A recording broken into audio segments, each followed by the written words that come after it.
Did you know that nearly 75% of incarcerated individuals have a history of childhood trauma?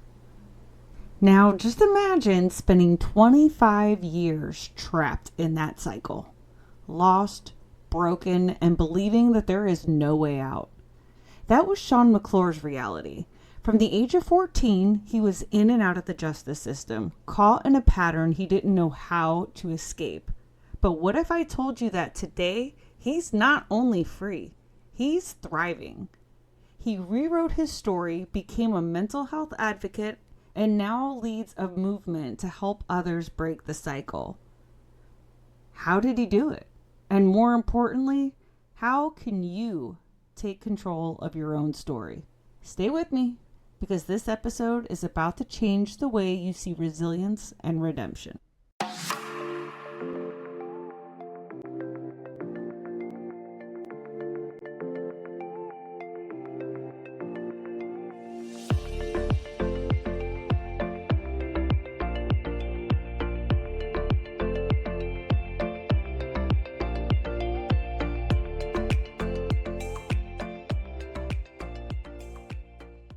Sometimes we turn our whole lives upside down without even knowing why.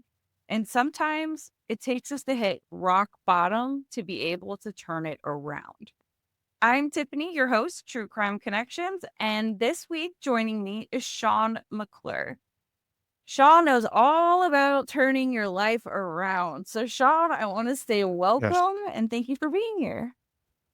Yeah, thanks for having me. It's great to be here. Of course. Nice. So, you are in and out of the justice system since the age of 14. Yes, man. Yeah, for quite a while. Yes, almost 25 years worth A long of, time. of incarceration. Yeah, yeah. I've only had an estimated 4 years as a free adult. Wow. Yeah, in those terms, m- my space was created and fell while I was incarcerated. I used to Yeah, love my MySpace. yeah. I've never even seen it.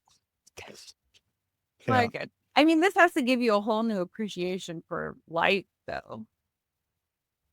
it has, especially on this since I've been out this time. I have a whole nother viewpoint on life and where I've come from and where I'm going. While you were doing this, because when you were 18, you went into prison, and clearly you were there for a while. So I'm guessing, did you like do some research? Because you started to realize that your childhood had a lot to do with where you were sitting. Well, it took a long time. It actually took my second go at teaching myself psychology that really broke it through for me because I was able to look at it and I was looking at child development and all these things that we know that affect us and how they are affect a child and we can predict what's going to happen to that child by what's been in his life, whether it's alcohol, drugs, abuse. We can predict where he's going to go in life. But my second go around, I was like, well, why doesn't that apply to me?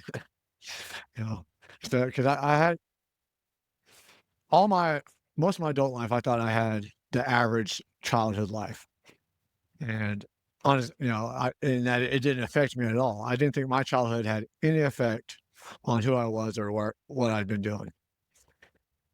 Well, once I examined that, it's like, all right, well, it's not normal to be molested.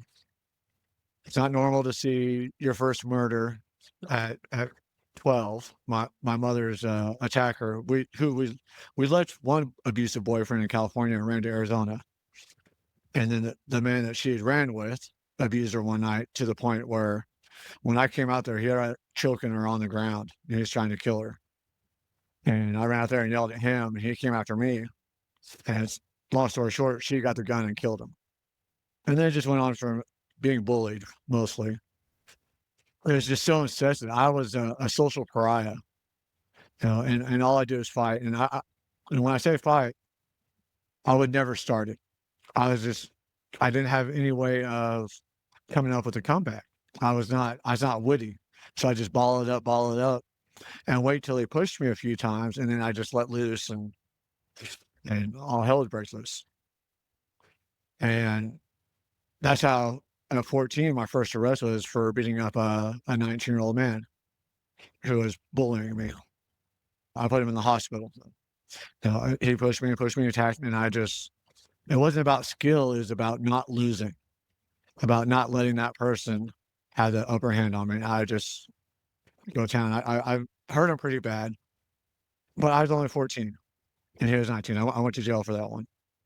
And then it wasn't 6 months later, a 21-year-old who was picking on my other friends came after us and I beat him up and then I got arrested for that one too. And after that, it was just, I was in the system from that point. I mean, they never asked me anything about my past and I never thought about my past. And it took a long time to really figure out how it affected me. And it comes down to cognitive dissonance. It really skewed my values and what was acceptable in my eye. Well, when you grow up watching your mom be abused and the violence, that does become a norm. It's almost like, well, this is what everybody goes through, right? Like you don't Yeah, realize that the people next to you don't live that way or shit, nowadays they might have too. That doesn't make it yeah, normal, but if you talk to other people and everyone's kind of got the same thing going or whatnot, it's normal. It's not until you take a step back and be like, oh, this isn't normal. no. And they never really tried to address any issue. So after the murder, they did send me to a counselor. Uh, that didn't really work. It sounds really wrong, but from a child's point of view, my counselor had bulbous eyes. Have you ever seen, or descended eyes? Have you ever seen people like that, where their eyes stick out really, really far? Yeah. And as a kid, I couldn't even look at her. It sounds bad as an adult, but as a child, it's like I couldn't even look. I felt bad. I was like, where do I look? I mean, so I couldn't even talk to her about it. And not to say that I even would have, but it's definitely a difficult situation for a child. You know, Oh, yeah. Kids but can't lie. Yeah. no, yeah, I can get that. It might make you uncomfortable. You should have said, can I get a different one? yeah, yeah. Well, and that's the thing. So growing up, I didn't have anyone advocating for me, and I didn't advocate for myself. I grew up in the era where you do what adults tell you, and you don't talk back, and I didn't. So every time I got in trouble, even though I'd be like, I didn't start it, I didn't. Just like, no, you're in the wrong. You made the choice. What do you mean I made the choice? I was defending myself, you know. But I couldn't advocate for myself on that, and the same with I know how the molestation really affected me because I went from this. So I understand it's vastly different for a female versus a male. Doesn't make it any less worse or any less effective. And what it did for me is made me really seeking that because I went from the the peak of sexual prowess at 6 years old, 8, 9 years old, to being a social pariah and being a virgin going into prison at 18. So I know that, and that's one of the first realizations on my mental health is I started realizing like, why do I keep going back? And figuring out, wait, it's women. And I say that jokingly because it's actually what it is. It's that codependency is seeking that relationship, seeking someone to share with, seeking intimacy. And then for someone like me, the only way to do that is to get drunk, get high, go someone into those circles where there's easy people, easy women that are seeking the same thing. That they're all got their own codependencies. They're seeking shelter. They're seeking strength. They're seeking whatever they're seeking. So it's just one, mess of emotions and drama that's not good for anyone. It leads you back down the road of drugs and alcohol. Right? You're trying to mask it. Yeah, yeah, and that's one thing. Sorry, if seeking easy women is one of my reasons for going back to alcohol and drugs, well, I need to raise my class of women. So and that's work. I mean, that really helped out a lot. So once I started doing that, I was like, all right, if I need a better woman, the woman that I envision, what would the man be like that she would want to be with? If I can't expect this woman if I can't be that man. So that's the way I've been trying to live my life and change my values in that way. I love that. It is, I do. That's right. yeah, yeah, yeah. Well, I mean, it's like, so I do a lot of volunteer work. I do all this stuff, And I want a woman that's fit. I want a woman that does the volunteer work. Is she gonna want a guy that's laying around playing PlayStation all day? You know? A guy that's not keeping his word? That's not the type of guy she's gonna wanna be with. So that just gives me higher aspirations for myself. Absolutely. Yeah, And you attract yeah, what you do. So, I mean, exactly. If you're out going to these dive bars, so many people will go to these dive bars and be, I can't meet anybody. It's like, do you want to? Look yeah, exactly. around. Yeah, and that was and I know to get off in this tangent because it's actually part of my mental health and part of what I've got going on is like I've been out 3 years and I haven't been with a woman because of this, because I've raised my standards. So the few women that I had a chance to be with intimately, I haven't because I don't want a woman that's going to be with me on the first night, you know, because and it could happen that way. It could be good, but generally, from my experience, people that are intimate on the first night are automatically in a relationship from that point forward, and you don't even know that person, and I don't want to be tied down to that. I don't want to be tied down to their drama. I got so much other things going on. So being really patient is really hard. And that's actually what my topic is tonight. It's kind of like an anti-Valentine's show, trying to learn that I gotta accept myself, as enough. Absolutely. And that's good because you can just go into the same patterns. And being molested as a child can really send you into two different ways. Kind of, it can send you Mhm. into your walk in the streets. You could have been a male prostitute. They are out there. Yeah, It could have gone so many different ways. So the fact that you're actually not trying to be a male whore, that's yeah, good. yeah, yeah. I'm tired of the same old thing, and it is a constant battle. I've changed who I am in the past 3 years. Just since I've been out, I've changed. And I'm learning things. I'm able to cycle and analyze myself a lot better. And actually, when I went to my first 2 to 3 times in, I thought, for lack of a better term, I want to use the term. I was in remedial classes in high school. They had me 'cause I thought I was slow. Um, Even though I finished my GED when I was 16, 4 hours early, and got college level scores, I still thought I was mildly retarded going in as educationally. About 6 years into it, they did an IQ test on me, and it's actually I'm on the other end of the scale, and they weren't teaching me right. And that's when 'cause then immediately when I got in, I've always been a peer facilitator of some sort, GED tutor, typing tutor, plumbing tutor, some sort of peer. And I thought I was just faking it because those are the good paying jobs with the good benefits. And in a way I was, but I was also on the job training. And it turned out that I thrive in these roles. And a lot of it's thanks to Toastmasters. We actually had a club in there. Have you heard of Toastmasters? Are you familiar? Yeah. Yeah. So yeah, that's a huge part of what I'm doing now because they had a club in there and I got my first certificate when I started my first 20-year sentence. And I just now I won't shut up. Yeah. It's not a bad thing. You have a message and you want people to hear it. I mean, there's so many people who are going down the same walk that you did. Yeah. And that's the whole reason I want to show that there's hope because I've been on the streets. I've been in the gutters. Usually not for very long. I'm pretty adaptable so I can get off the streets, but still, living under someone else's house, couch surfing or something like that. But I went from that to now I'm the president of my nonprofit. Have you heard of NAMI, I the sure National Alliance have. for Mental Illness?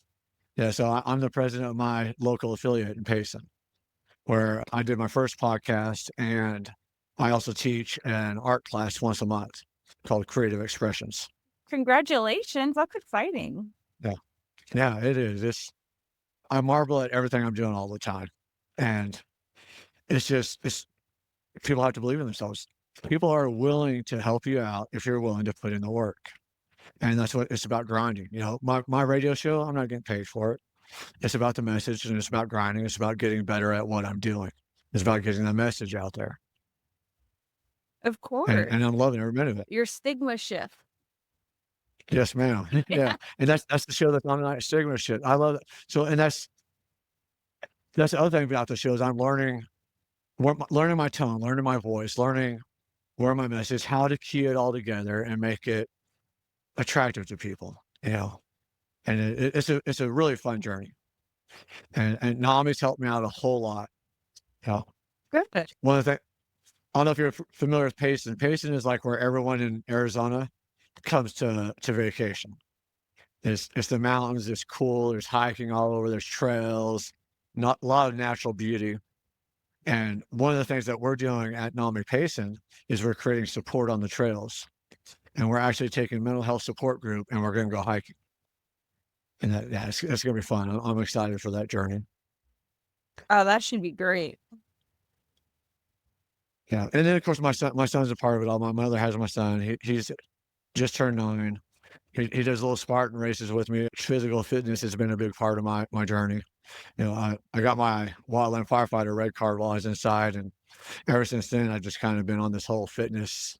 And my son's gone along with me. He's an awesome little basketball player, baseball player. And I'm pretty sure he's gonna be taller than me. Yeah. But I'm 6'3", 6'4", depending on what day it is. So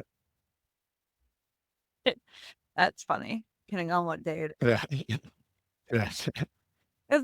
These are the things that you need. It keeps you going, it keeps you inspired.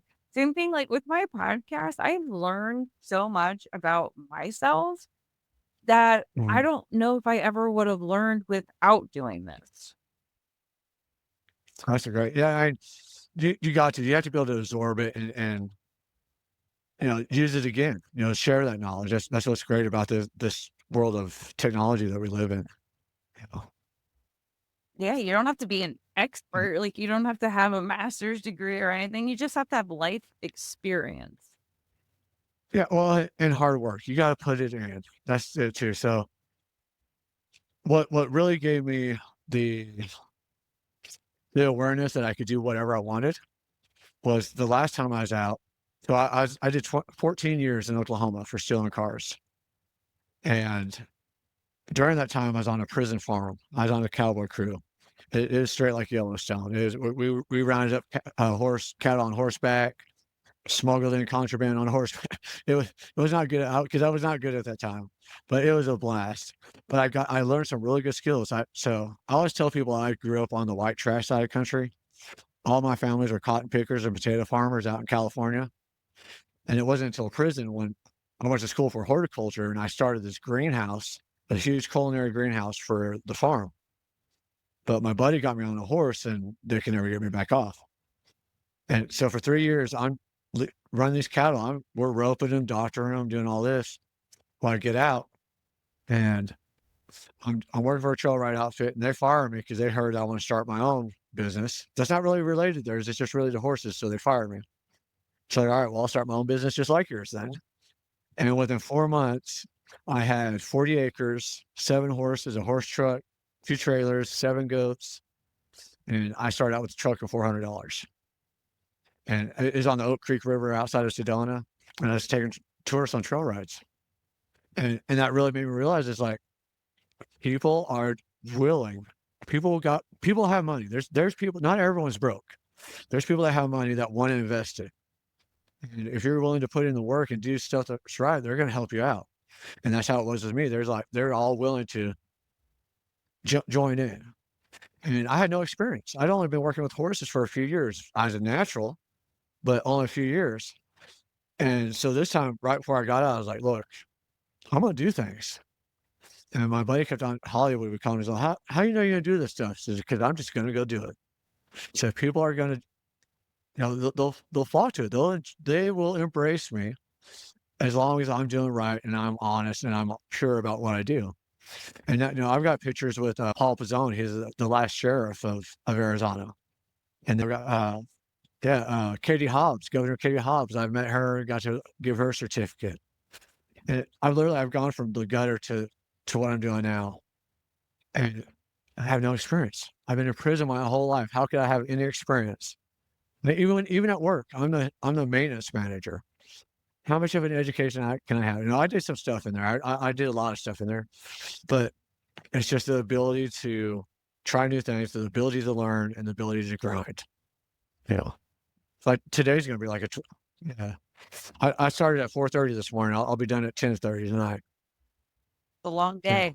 but it is. But so that's part of my mental health. I learned. I think I'm pretty sure, and a doctor agrees with me that I have undiagnosed ADHD, and so of course I had it when I was a child. And one of the things I do was tear stuff apart and fix stuff, but I need to be busy, and that's one of the reasons I got in trouble so much. And that's also a key takeaway about mental health. Mental health isn't about making excuses for what you've done or what you do or the way you act, who you've been. It's a tool to make yourself better. It's a tool to understand why certain things were acceptable, why you do certain things, and that's all it is. And that's why I'm constantly analyzing the way I was, the way I am, the way I want to be. And I love it. Yeah. So, what would yeah. you tell somebody that's kind of been doing the same thing in and out of jail or prison, just going down the wrong road? There's a lot, but number one is you have to do it for you. You can't do it for anyone else. I don't care if it's your child, your mother, your brother. You have to do it for you, and you have to realize that you can do it, and you have to keep your word and set goals. So one thing that I made fitness was one of my main mental health goals. It was that I would not go back on. You cannot. If I set my gym for the day, I'm going to get my gym days in. I may not get them in the days I want, but I'm going to work out 3 days a week. There's I don't care what else is going on. No excuses. I've got to get in the gym. I don't care. I set these boundaries with my life that certain things have to occur for me to be a better person, and it's worked. And part of that setting goals and boundaries. I know that's a little more than just one thing, but No, but that's they can do important. it. Yeah, make a schedule and stick to it, but don't make it like, oh, I'm gonna go to the gym every day of the week. Because if you don't ever go to the gym every day, like at all, Yeah, you're not gonna go every day, and then it's gonna yeah, go by the side. So you got to make it realistic. yeah. Small, realistic goals. Don't beat yourself if you don't do it. Don't use that negativity as all right. What do I need to do to make it a little bit better? How can I make this goal a little more achievable?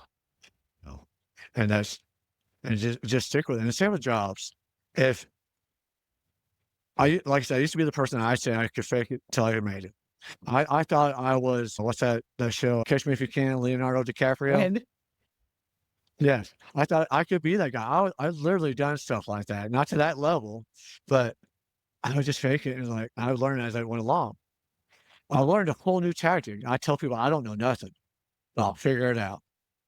And it works so much better because they're so happy when you get it done, and they're not as disappointed when you break it. I like that. Yeah, It makes sense. yeah, Yeah. yeah. It's just honesty. One thing that the biggest thing is honesty. I'm not going to lie, and politeness. People hate it, but I say yes, ma'am, yes, sir, to everybody, especially the women. And I've learned a key point. If you say yes, sir, and yes, ma'am, and a lady tells you don't say yes, ma'am, don't say, well, I say it to the younger ladies as well. I caught myself. I can only imagine what you got for that. Yeah. The second time I was able to hit the brakes, I was like, yes, ma'am.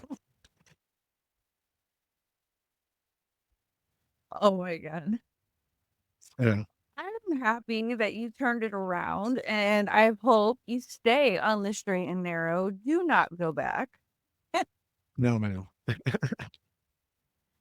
anybody want to listen to your Yeah. radio show, where do you publish that?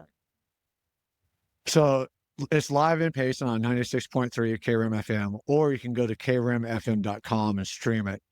I haven't been recording it yet. I've just busy, busy, busy. So I haven't really set everything up to actually record. Because I go to the studio in town, which I know a little bit of it. I'm fairly familiar, but I haven't just really messed with it because I got my Zoom pod track that I could be recording at the same time.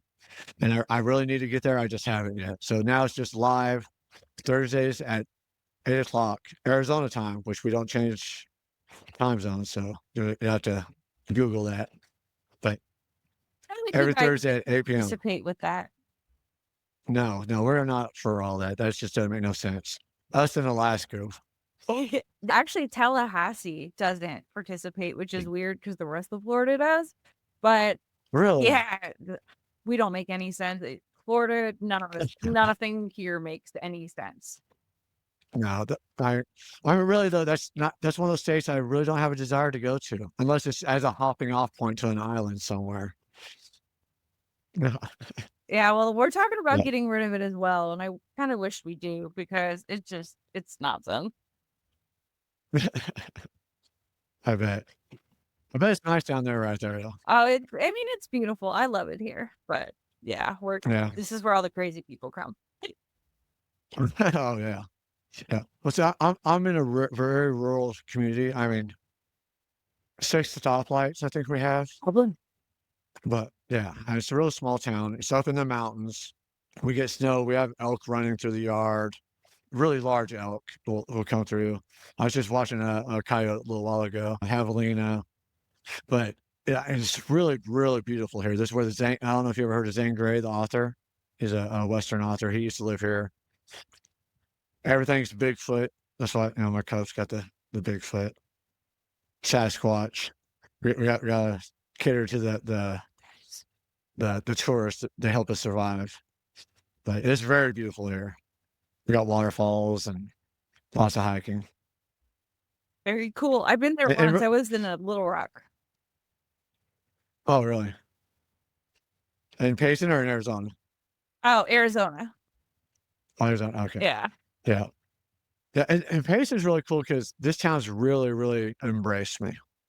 Like I'm actually renting the lower level. It's like 2 bedrooms and some other parts, but it's the former mayor's, the last mayor's house. He's upstairs. And then I've got city councilmen as friends and members of the Chamber of Commerce. And yeah, everyone in this community is just really like, all right, yeah, come on in. Yeah. Let's see what we can do together. That's great because everybody deserves a Yeah. second, third, or fourth chance. Yeah. Yeah. Yeah. And that's another message is like, you don't have to give up on your family members. It's hard, but it all comes down to mental health.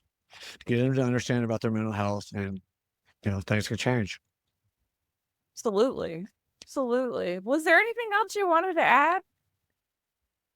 Ah, no, I did a lot, I know I get to talking about 100 miles an hour, but hopefully some of it will be understandable. I mean, I can understand you, so that's good. Yeah. Well, awesome. I mean, I love the message. Don't ever give up. Doesn't matter. You mess up. It's okay. Get back on your feet. Try again. Don't ever give up trying. Yeah. Yeah, there's so many people in my community alone that were at rock bottom who are doing awesome now. We got Jesse Berry from Keep Patient Clean. He struggled with addiction. He struggled with homelessness, and now he has his own nonprofit that's all about keeping our area clean. And then Emily and Skylar, she had a lot of mental health issues. She had drug issues. She had, you know, trauma upon trauma upon trauma. And now she founded the Warming Center, which is the huge like soup kitchen and housing in wintertime for people in this homeless people in this community. It's gotten so much attention, it's getting millions of dollars to make it bigger. Eli Crane stepped in. So all these people that have been at rock bottom are doing great things because they believe in themselves and they understand their mental health. Yeah, sky's the limit. I mean, everybody needs some Yeah. help. So once you can identify a population and a need, oh my God, Yeah. sky's the limit. And, Absolutely. yeah. Oh, for sure. And everyone's willing to help you get to where you're trying to go. Nothing can stop you except for you. Yeah. And, no, don't wait. People always try and wait, for the right time. The right time's never going to come. The right time is right now. Oh, I love that. Absolutely. Yeah. Well, when this happens, I'll do this. When I get more money, I'll do that. It's never going to be the right time to do it. Hmm. Start Yeah. it messy. Yeah, I do Do that. it. I do that. I do that with making my bed, and cleaning my bathroom. It's like, just get it done. Might as well do it right now. Yeah. That, you know, That's what I put on my dating profiles. I'd rather show pictures of my bathroom than pictures of my D. If you're not if you're not more impressed by that, we don't need to talk. That is hilarious. Oh my God. That well, if anyone wanted to reach out to you, what would be the best way? That'd be stigmashift.radio@gmail.com. All right, cool. And feel free to go to namipayson.org and check out all the resources we have there for mental health. We got, even if you're in another part of the country, we have resources that you can utilize at namipayson.org, or you can go to NAMI national page. But if you go to NAMI Payson, then you can kind of read the stories about us and our grassroots organization. It's really a great group. I'll go ahead and make sure I also add the links in the show notes so people can find it. Oh, awesome. Yeah. Well, I want to thank you That's so great. much for being here, Shaun. Thank you. Well, thank you. It was fun.